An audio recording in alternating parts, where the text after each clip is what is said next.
Kisah ritual pesugihan Haji SULR. Cerita horor misteri Jawa. Episode 1.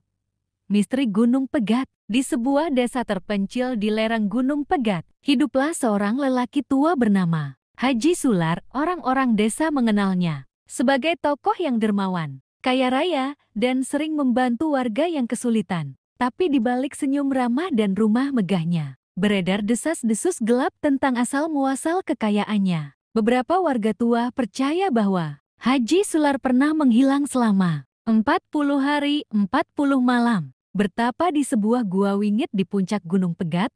Ketika ia kembali, kehidupannya berubah drastis. Sawah berhektar-hektar, ternak melimpah, dan toko emas di pasar kota tiba-tiba atas namanya. Konon, Haji Sular melakukan ritual pesugihan paling menyeramkan di Jawa Tengah. Ritual itu disebut Kuncen Putih, melibatkan perjanjian dengan makhluk halus penunggu Gunung Pegat. Sang Nyai Banyuwulan, sosok gaib perempuan yang menuntut tumbal jiwa manusia sebagai imbalan kekayaan. Episode 2.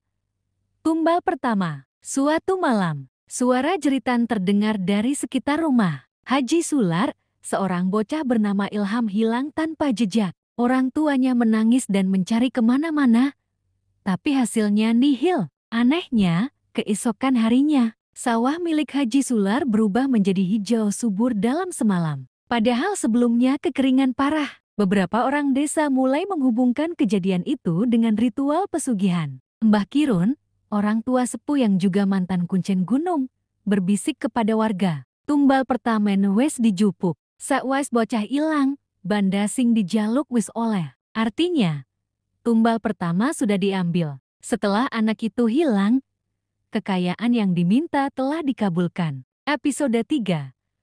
Perjanjian 7 tahun. Haji Sular ternyata melakukan perjanjian setiap 7 tahun sekali. Ia harus menyerahkan satu nyawa manusia untuk Sang Nyai Banyuwulan. Jika ia lalai atau menolak, maka semua kekayaannya akan musnah, dan ia akan dijemput makhluk gaib itu secara mengerikan dengan cara tubuhnya ditarik ke dalam tanah hidup-hidup. Tahun ke-14 menjadi tahun yang paling menyeramkan. Salah satu karyawannya, Sardi, melihat sesuatu yang mengerikan di belakang rumah Haji Sular.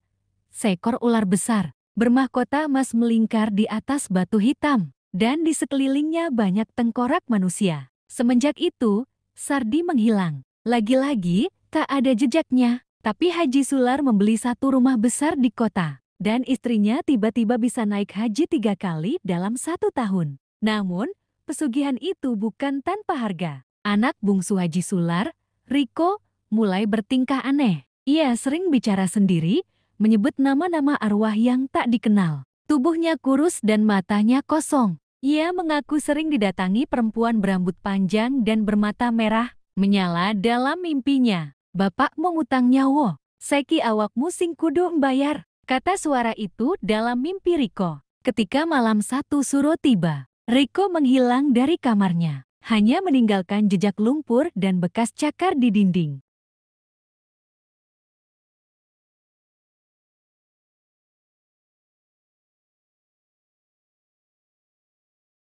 Haji Sular tak berkata apapun, seolah pasrah. Episode 2.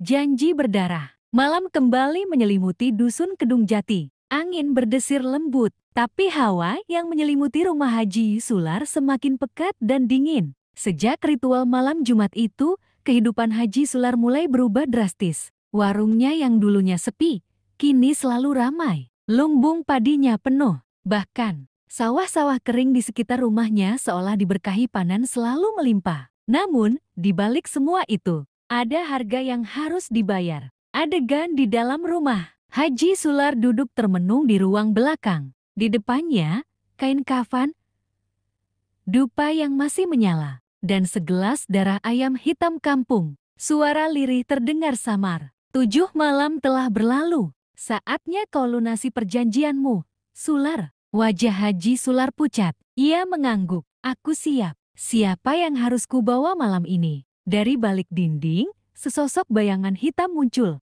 Tingginya menjulang, matanya merah menyala. "Anak pertama dari garis darah sendiri, cucumu." Adegan flashback ritual awal. Saat itu, di dalam goa siluman di hutan pinggiran desa. Haji Sular bersumpah di hadapan makhluk penjaga. Kuserahkan apapun, asal hidupku tak lagi miskin. Ku bersedia memberikan darah dagingku sendiri jika itu syaratnya. Tanpa ia sadari, sumpah itu direkam oleh makhluk halus.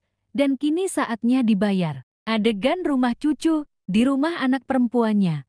Cucu laki-laki Haji Sular, Arka, tertidur pulas. Malam itu, Haji Sular berpura-pura datang menengok. Ia membawa kue dan mainan, tapi dalam saku bajunya, ia menyembunyikan sesuatu. Gelang enyeman janur kuning penanda korban pesugihan. Adegan mencekam di hutan. Haji Sular membawa cucunya ke hutan dengan dalih ingin menunjukkan tempat berburu. Namun ketika malam mulai larut dan kabut mulai turun, suara-suara aneh terdengar. Tiba-tiba tanah bergetar. Dari balik pepohonan, makhluk berjubah hitam muncul, membawa kendi besar berisi darah. Arka ketakutan, menangis memanggil kakeknya. "Mbah, aku mau pulang." Namun suara Haji Sular terdengar berat, lirih, dan penuh penyesalan. "Maafkan Mbah, nah, ini semua demi keluarga kita." Adegan kulminasi kutukan dimulai. Sebelum ritual dilakukan, tiba-tiba petir menyambar keras. Dari balik kabut, sosok wanita tua berjubah putih muncul. Ia adalah Nini Kalun, penjaga gap desa Kedung Jati. "Sular, kau telah melanggar batas. Darah keluarga adalah kutukan, bukan berkah. Kau akan melihat semuanya hancur satu persatu." Ritual malam itu gagal. Makhluk halus murka. Tapi perjanjian tetap berlaku. Adegan penutup episode 2. Di hari-hari berikutnya, keberuntungan Haji Sular mulai berubah arah. Warungnya terbakar, sawahnya diserang hama, dan anak-anaknya mengalami kecelakaan aneh satu persatu. Namun anehnya, Arka tetap selamat. Bocah itu kini sering berbicara sendiri, seolah ada yang bersemayam di tubuhnya. "Mbah, Arka nggak sendiri."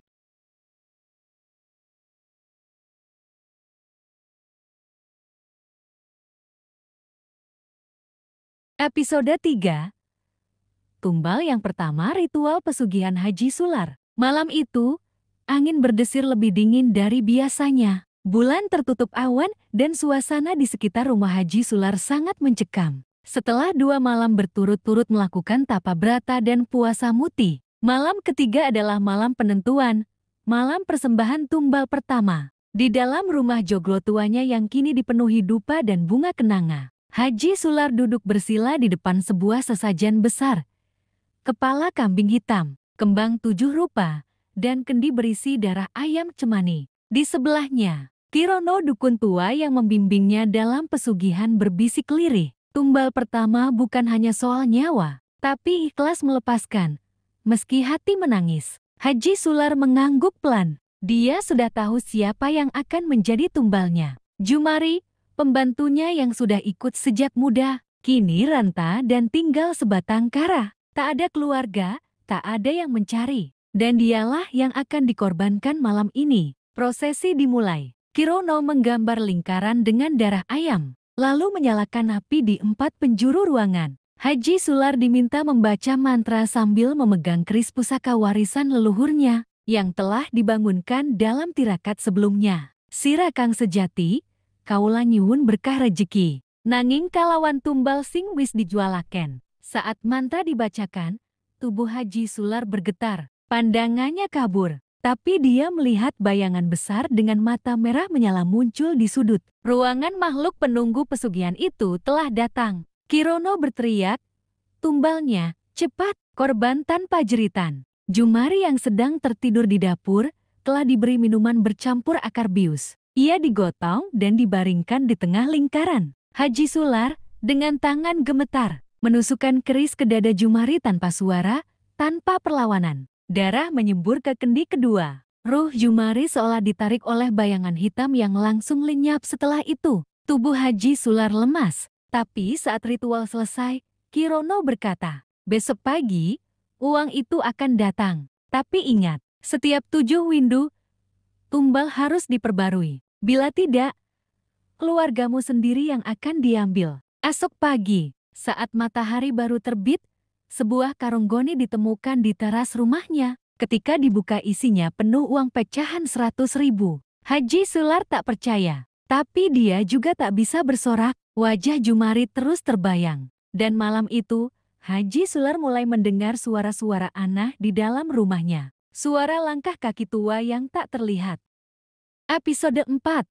Suara dari alam gaib ritual pesugihan Haji Sular. Malam mulai turun perlahan. Rumah joglo milik Haji Sular, yang dulu tenang kini berubah menjadi tempat penuh bisikan misterius. Sejak tumbal pertama dilakukan, arwah Jumari seperti belum tenang. Meski uang datang berlimpah, kedamaian telah lenyap dari hidup Haji Sular. Suara di tengah malam, pukul 2 dini hari. Haji Sular terbangun karena mendengar suara langkah kaki di dapur. Pelan, teratur, seolah-olah seseorang sedang berjalan mondar-mandir. Saat ia bangkit dan menuju ke dapur dengan keris di tangan, tidak ada siapa-siapa di sana. Tapi sesaat setelah ia balik badan. "Haji, kowe janjin opo? Kok aku dikorbanke?" Suara lirih itu muncul dari belakangnya. Haji Sular berbalik cepat, tapi tak ada siapapun. Tubuhnya menggigil. Itu suara Jumari, suara yang tak mungkin ia lupakan. Kirono memberi peringatan.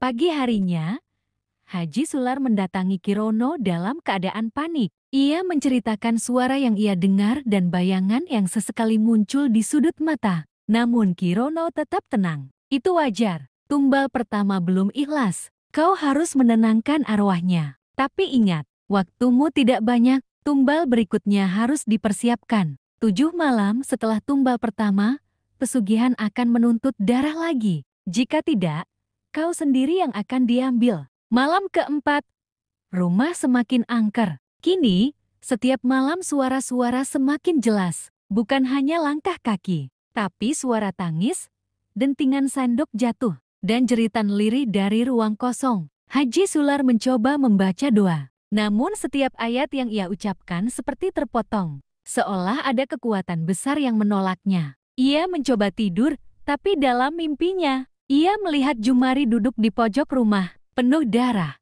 menatapnya tanpa ekspresi. "Haji, iki durung rampung. Dosa or bisa dibayar karo duit." Warga mulai curiga. Beberapa warga sekitar mulai bertanya-tanya, kenapa rumah Haji Sular sekarang selalu gelap, tapi tiba-tiba hartanya melimpah. Beberapa anak muda yang lewat malam hari mengaku melihat bayangan perempuan tua duduk di depan teras rumah, menunduk, lalu menghilang saat didekati. Isu bahwa Haji Sular melakukan pesugihan pun mulai beredar. Namun Haji Sular tak peduli. Persiapan tumbal kedua. Di malam ketujuh setelah tumbal pertama, Haji Sular bersiap. Kirono telah menyiapkan tempat dan sesajen baru. Kini, korban kedua sudah ditentukan. Anak kecil, pengamen jalanan yang sering tidur di emperan warung dekat pasar. Anak itu tidak punya keluarga. Dunia tak akan merindukannya. Namun sebelum ritual dilakukan, makhluk pesugihan muncul lebih cepat dari jadwal. Dari pojok ruang sesajen, bayangan besar bermata merah menyala menatap Haji Sular. Lalu berbisik dengan suara rendah dan berat, "Tumbal atau nyawamu sekarang." Haji Sular pun panik.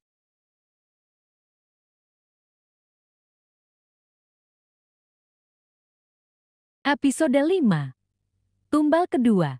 Anak jalanan ritual pesugihan Haji Sular. Malam itu, langit tampak gelap pekat tanpa bintang. Udara begitu dingin, menusuk tulang. Haji Sular duduk di ruang sesajen dengan napas memburu. Peluh dingin membasahi dahinya. Bayangan makhluk hitam bermata merah yang muncul di malam sebelumnya masih membekas jelas dalam benaknya. Pesugihan tak menunggu, tumbal harus diserahkan. Malam ini, korban telah disiapkan. Sore tadi, Haji Sular telah mengangkut anak kecil yang sering mengamen di depan pasar. Anak itu kira-kira berusia 8 tahun, kurus, dan tak banyak bicara. Haji Sular memberinya makan dan minuman yang sudah dicampur akar bius. Kini, anak itu terbaring tak sadarkan diri di tengah lingkaran sesajen. Kirono sudah berdiri di sisi ruangan, menggumamkan mantra kuno sambil memegang sebatang dupa hitam yang mengeluarkan asap tebal beraroma busuk. "Wanci wis tekan, tumbal kudu dipasrah ke yen ora,